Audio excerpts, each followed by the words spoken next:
The Fish and the Ring.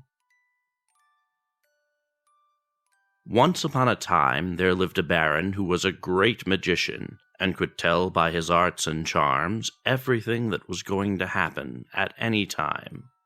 Now this great lord had a little son born to him as heir to all his castles and lands. So when the little lad was about 4 years old, wishing to know what his fortune would be, the baron looked in his book of fate to see what it foretold.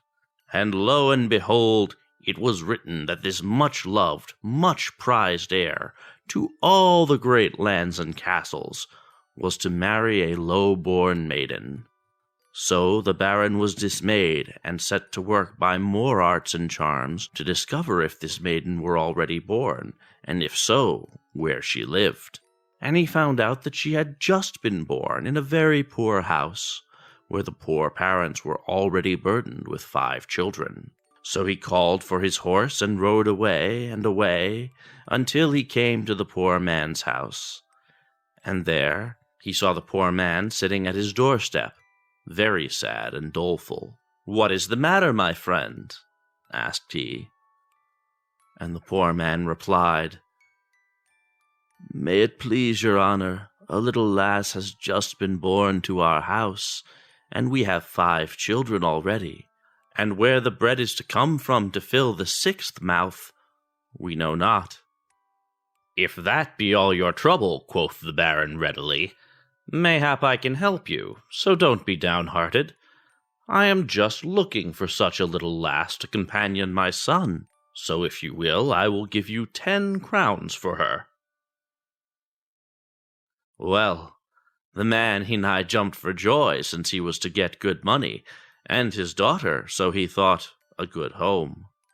Therefore he brought out the child then and there, and the baron, wrapping the babe in his cloak, rode away.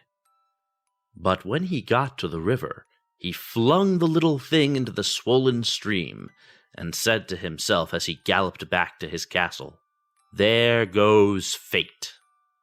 But, you see, he was just sore mistaken. For the little lass didn't sink. The stream was very swift, and her long clothes kept her up till she caught in a snag just opposite a fisherman who was mending his nets. Now the fisherman and his wife had no children, and they were just longing for a baby. So when the good man saw the little lass, he was overcome with joy, and took her home to his wife, who received her with open arms. And there she grew up, the apple of their eyes, into the most beautiful maiden that ever was seen. Now, when she was about 15 years of age, it so happened that the baron and his friends went a-hunting along the banks of the river, and stopped to get a drink of water at the fisherman's hut. And who should bring the water out but, as they thought, the fisherman's daughter? Now the young men of the party noticed her beauty, and one of them said to the baron, "She should marry well. Read us her fate, since you are so learned in the art." Then the baron, scarce looking at her, said carelessly, "I could guess her fate, some wretched yokel or other. But to please you, I will cast her horoscope by the stars. So tell me, girl, what day were you born?"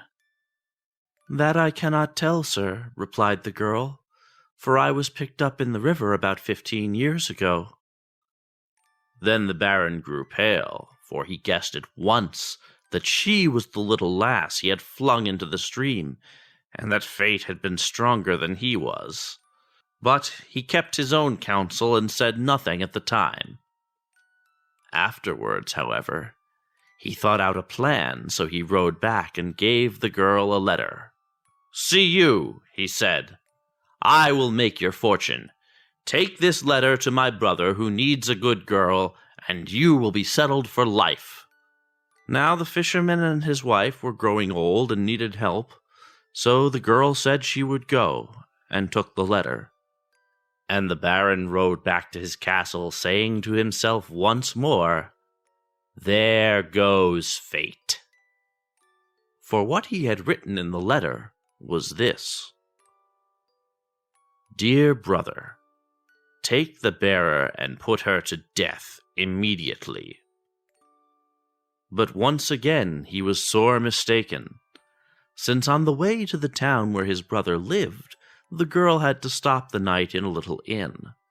And it so happened that that very night a gang of thieves broke into the inn, and not content with carrying off all that the innkeeper possessed, they searched the pockets of the guests, and found the letter which the girl carried. And when they read it, they agreed that it was a mean trick and a shame. So their captain sat down, and taking pen and paper, wrote instead, "Dear brother, take the bearer and marry her to my son without delay."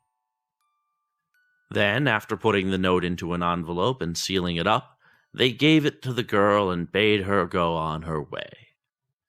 So when she arrived at the brother's castle, though rather surprised, he gave orders for a wedding feast to be prepared, and the baron's son, who was staying with his uncle, seeing the girl's great beauty, was nothing loth, so they were fast wedded. Well, when the news was brought to the baron, he was nigh beside himself, but he was determined not to be done by fate. So he rode post-haste to his brothers, and pretended to be quite pleased. And then one day, when no one was nigh, he asked the young bride to come for a walk with him, and when they were close to some cliffs, seized hold of her, and was for throwing her over into the sea, but she begged hard for her life. "It is not my fault," she said. "I have done nothing. It is fate. But if you will spare my life, I promise that I will fight against fate also. I will never see you or your son again until you desire it. That will be safer for you, since, see you, the sea may preserve me, as the river did." Well, the baron agreed to this, so he took off his gold ring from his finger, and flung it over the cliffs into the sea, and said, "Never dare to show me your face again till you can show me that ring likewise." And with that, he let her go. Well, the girl wandered on, and she wandered on, until she came to a nobleman's castle, and there, as they needed a kitchen girl, she engaged as a scullion, since she had been used to such work in the fisherman's hut. Now, one day, as she was cleaning a big fish, she looked out of the kitchen window, and who should she see driving up to dinner but the baron and his young son, her husband. At first, she thought that, to keep her promise, she must run away. But afterward she remembered they would not see her in the kitchen, so she went on with her cleaning of the big fish. And lo and behold, she saw something shine in its inside, and there, sure enough, was the baron's ring. She was glad enough to see it, I can tell you. So she slipped it onto her thumb, but she went on with her work, and dressed the fish as nicely as ever she could, and served it up as pretty as may be, with parsley sauce and butter. Well, when it came to table, the guests liked it so well that they asked the host who cooked it. And he called to his servants, "Send up the cook who cooked that fine fish, that she may get her reward." Well, when the girl heard she was wanted, she made herself ready, and with the gold ring on her thumb went boldly into the dining hall. And all the guests, when they saw her, were struck dumb by her wonderful beauty. And the young husband started up gladly, but the baron, recognizing her, jumped up angrily, and looked as if he would kill her. So without one word, the girl held up her hand before his face, and the gold ring shone and glittered on it.